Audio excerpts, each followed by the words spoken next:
Hello, and welcome to this introduction for the reflection paper assignment in HSC Health Science Ethics 375.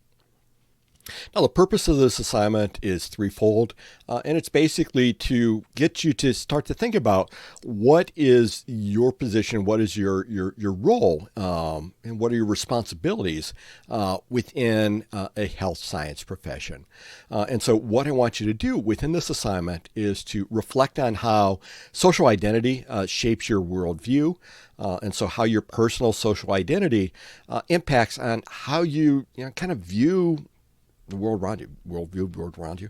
But basically, how does it impact on how you're interacting with others within society? Want you to examine the concepts of privilege, power, and bias. We all have different advantages and limitations. And then think about how it is that we view those in ourselves and in other people. And then finally, and this is especially related to thinking about your own health science professional career, is to connect personal insight of yourself and of your privilege and your power and your bias and your social identity to be able to connect this personal insight into your future health science practice, whether you're going forward as a clinician or you're going to be working in some other area in the health science field.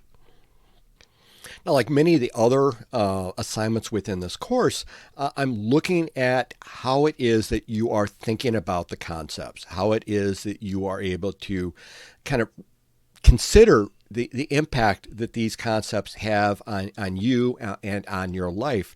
But I'm not looking for right or wrong answers. What I'm looking for is honest self-reflection. And so with that, again, depth, nuance, and respect, supported by evidence, supported by what it is that you're providing in terms of examples or not really facts, but evidence in some way to support your viewpoint. And this is all going to be written from a first-person perspective because it is a personal reflective essay, self-reflection essay. Now, in order to complete this assignment, I've tried to make it as user-friendly as possible. And so I created a series of reflection prompts to help you start to think about the concepts that we've been applying throughout the course, but specifically how to apply these concepts to your self-reflection. And so the first part of that, prompt number one, is taking a look at your personal and social identities. And so in terms of personal identity, this is looking at those things that are kind of unique to you. Unique to your own individual self. And these are things like values, personality, and experiences. And this is a little bit different than social identity.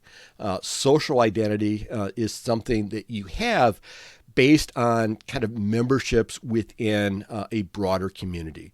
And that may be a community based on race, it may be a community based on gender, maybe a community based on class or sexuality, or the fact that you're sitting here as college students and you have an educational experience that is different from people that have not gone to college.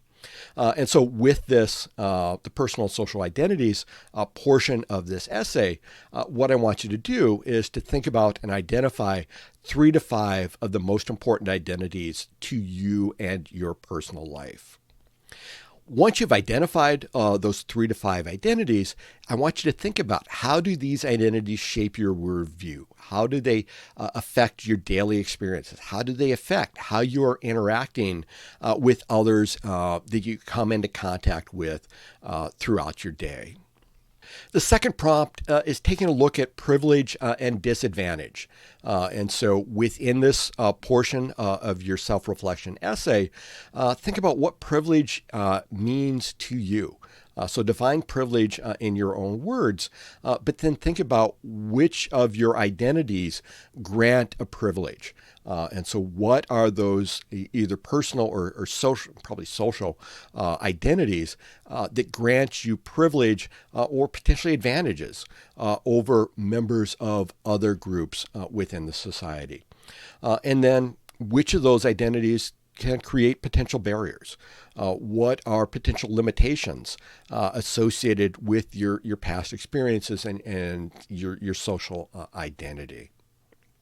So following up on this, take a look at examples of power or lack of power in your life and potentially observations that you may have made already or on concepts that you've learned about either in this course or in your other courses, but looking at inequality or healthcare disparities within the healthcare or the educational fields. The third prompt is going to guide you into an examination of potential biases and assumptions. And so to start with this, I want you to think about what identities do you notice first in others? And then based on those identities, what assumptions do you make? Be nice if we would look at each individual as an individual, but in reality, we look at a person and just automatically we start to judge the book by the cover.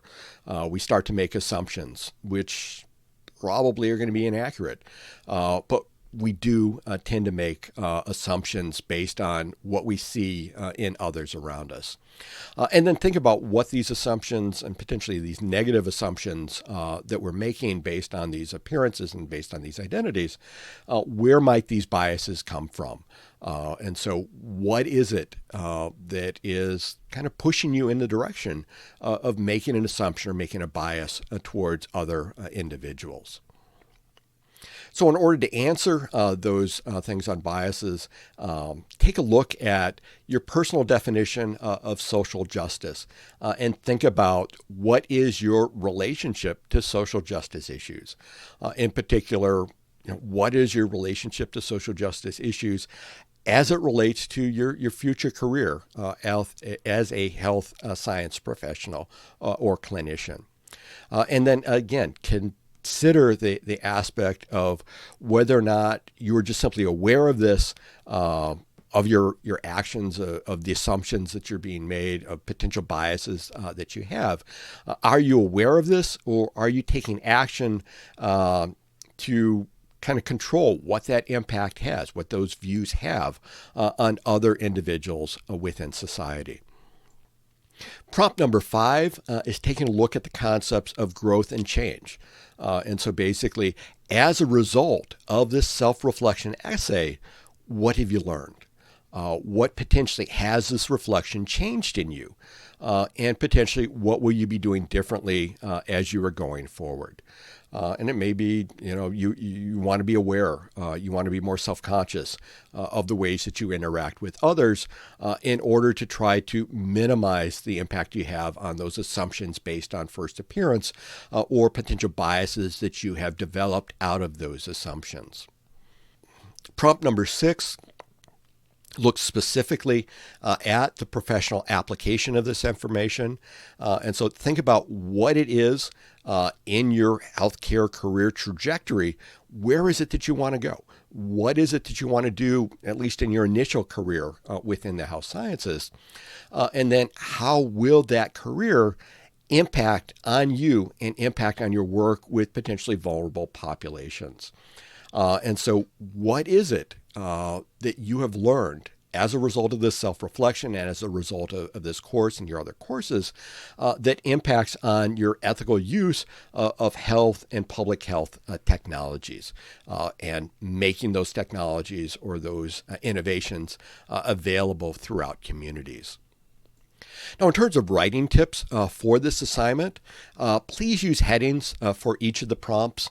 This makes it a little bit easier for me to be able to grade your essay. And again, I'll have a rubric associated with that. But I'm going to be looking at each section individually as well as the overall kind of kind of flow of information throughout your essay. But specifically, I'm going to be looking at each section, each prompt, and your response to each one individually as I'm going through with the initial rubric. Try to be specific and concrete. This is a self-reflection essay. No right or wrong answers, but look at it as a way to really provide evidence of your viewpoint, evidence of past experiences, evidence of what it is that you're thinking about. Be willing to explore complexity and nuance. This is, kind of a sensitive self-reflection. None of us like to be critical about ourselves, but we can all learn from our experiences. We can all learn from different aspects of self-reflection. And throughout, I want you to maintain a respectful tone, respectful toward yourself, respectful to other members within the community as you think about how you are interacting with them.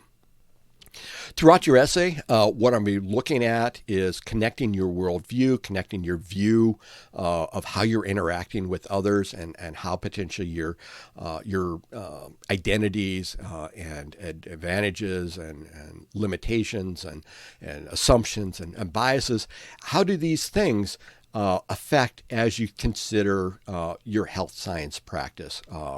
So how privilege and power shape patient interactions kind of going forward, or client interactions, depending upon what aspect of the health science field you're getting into.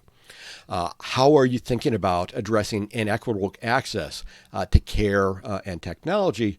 And ideally, how is it that you're going to be practicing cultural humility, to being respectful to others, especially those others in vulnerable groups or in groups that are different from where you kind of identify yourself. Now, the format requirements for this, and I'm going to be a little bit looser on the page count on this, just because this is a new assignment, and I want you to be able to think about this fully and support your viewpoint with evidence. I'm thinking you'll probably be able to do this in about 3 to 5 pages, probably not less than 3. But potentially looking at the level of self-reflection you're doing, you may push into a 6th or a 7th page. If you're punching much beyond 7 pages, I think you may be doing a little bit beyond what is the expectation for this assignment, but I don't necessarily want to cut you off if you feel that there is more that you want to say on this assignment. Again, 12-point font, 1-inch margins, double spaced, just because it's easier for me to read on the computer and be able to leave you with comments on that. And again, first-person reflective tone. And so this is a personal essay. And so it is appropriate to write in the first person and use the term I as you're talking about your own personal viewpoints. So the question is, how will this assignment be graded? And so like other assignments within this course, there'll be a grading rubric provided. There'll be a written set of instructions to supplement this video. And so I encourage you to take a look at the assignment instructions, read them carefully, take a look at the grading rubric as you are writing your essay, because that's what I'm going to be using as I'm grading your essay. But ultimately, consider grading your own work, so assessing your own work against the rubric before you submit it. This provides you with the opportunity to, at least get a little bit of feedback before you submit your assignment for a grade.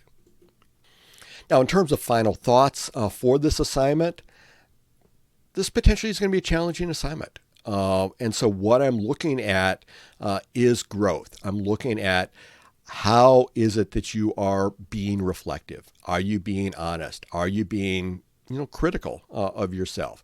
Not to be harsh against yourself, not to beat yourself up, but to do an honest self-reflection. And so this growth coming out of this assignment is going to come from that honest self-reflection, not from saying I'm a perfect individual that, doesn't look at things, doesn't look at vulnerable populations and look down on them, or I don't have pre-assumptions. We all do, sadly. what we do with those assumptions is important. And so we need to be critical. We need to be kind of aware of those things, and we need to be kind of conscious about how we use that information, how we use those viewpoints, especially as we're interacting with others, other individuals outside of our own identity groups. As always, if you've got any questions at all, please do not hesitate to reach out to me. I'm here to support your success this semester, but in this online asynchronous format, you got to reach me halfway. I'm not not necessarily going to run into you on campus. I don't see you before and after class, so I'm not necessarily aware of questions or concerns that you have. So please bring them to me and let me know so that I can support your success this semester. Thank you, and have a great week.